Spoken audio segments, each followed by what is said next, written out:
ህዝብን ጥያቄ ለመመለስ ሁሉም የሚመለከታቸው አካላት የድርሻቸውን ሊወጡ ይገባል አሉ የሐረሪ ክልል ርዕሰ መስተዳድር አቶ ኦርዲን በድሪ።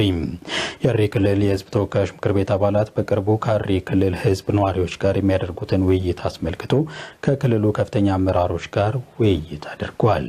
ዘገባው የዲኔ ማምር ነው፣ በተከታይነት ይቀርባል።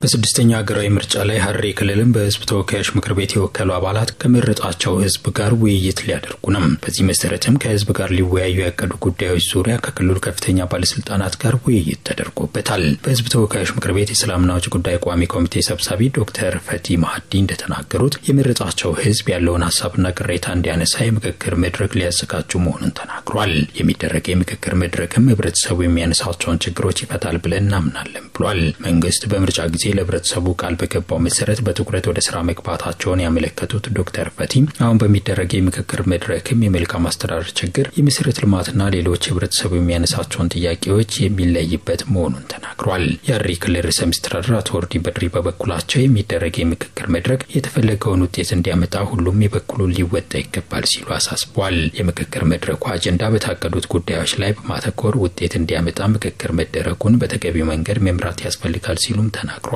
ምክክር መድረኩ ነፃና ዲሞክራሲያዊ እንዲሆን አስፈላጊውን ክትትል ሊደረግ ይገባል ሲሉም ተናግሯል። የምክክር መድረኩ ከተለያዩ ህብረተሰብ ክፍል ጋር መልካም አስተዳደርና ሌሎች ቅሬታዎች ጋር ተያይዞ ህብረተሰቡ አለኝ ብሎ የሚያቀርበውን ችግር በዘላቂነት መፍትሄ ለመስጠት የሚደረግ መሆኑን ተናግሯል። ሌላው የህዝብ ተወካዮች ምክር ቤት አባል የሆኑት ወይዘሮ ሰሚራ ዩሱፍ የምክክር መድረኩ አስፈላጊነት ላይ ማብራሪያ ሰጥቷል። የምክክር መድረኩ በታቀደው መንገድ እንዲካሄድ የክልሉ መንግስት አስፈላጊውን ድጋፍ እንዲያደርግላቸውም ወይዘሮ ሚስራ ጠይቀዋል። ዛሬ በተካሄደው መድረክ ላይም የተሳተፉ አባላቶች በቀረበው እቅድ ላይ ያላቸውን ሐሳብና ጥያቄ ያቀረቡ ሲሆን በተለይ የፌደራል አገልግሎት ሰጪ ተቋማትና የክልል በቅንጅት እንዲሰሩ በትኩረት ሊሰራ ይገባል ሲሉም ተናግሯል። ትላልቅ የልማት ችግሮች በፌደራል መንግስት ሊፈቱ የሚችሉ ካሉ ቅድሚያ የሚሰጣቸው ጉዳይ እንደሆነም በውይይቱ ተገልጿል። የሚደረገው የምክክር መድረክ የሴቶችን ተሳትፎ ባረጋገጠ መልኩ ሊደረግ እንደሚገባ መልእክት ተላልፏል። የቀረቡት ጥያቄና ሐሳቦችን ደግባት በመውሰድ እንደሚተገብሩ የሐረሪ ክልል ህዝብ ተወካዮች ምክር ቤት አባላቶች ተናግሯል።